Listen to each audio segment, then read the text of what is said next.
أعوذ بالله من الشيطان الرجيم. بسم الله الرحمن الرحيم.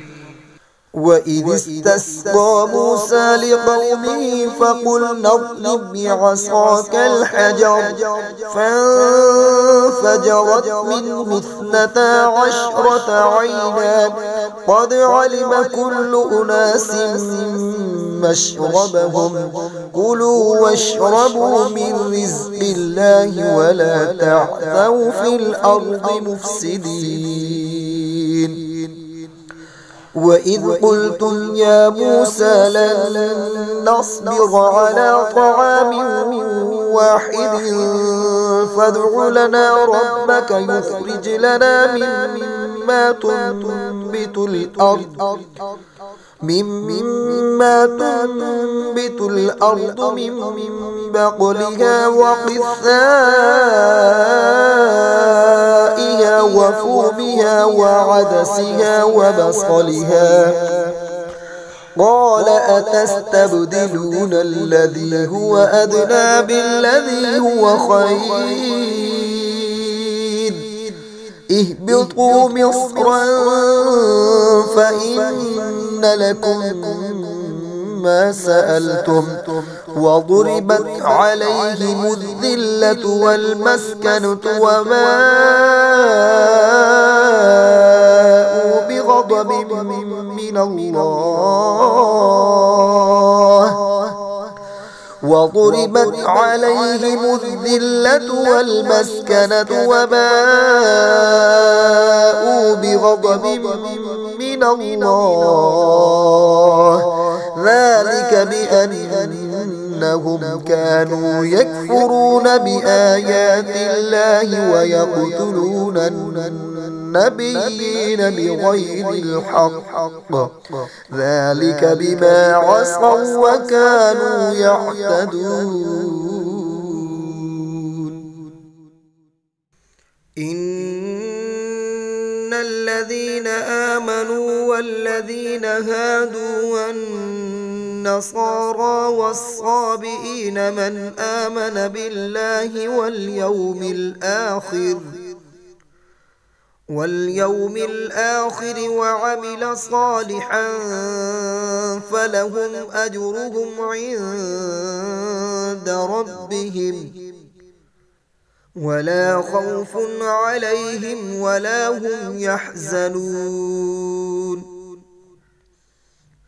وإذ أخذنا ميثاقكم ورفعنا فوقكم الطور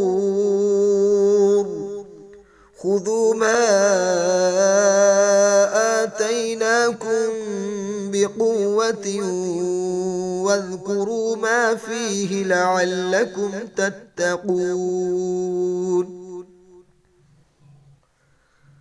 ثم توليتم من بعد ذلك فلولا فضل الله عليكم ورحمته لكنتم من الخاسرين.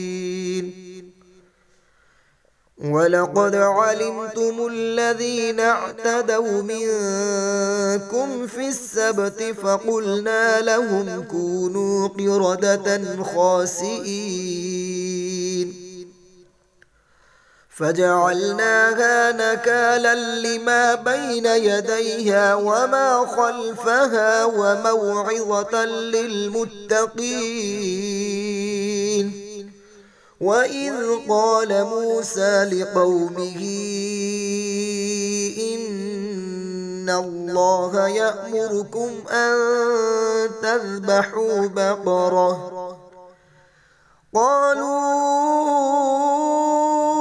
أتتخذنا هزوا قال أعوذ بالله أن أكون من الجاهلين.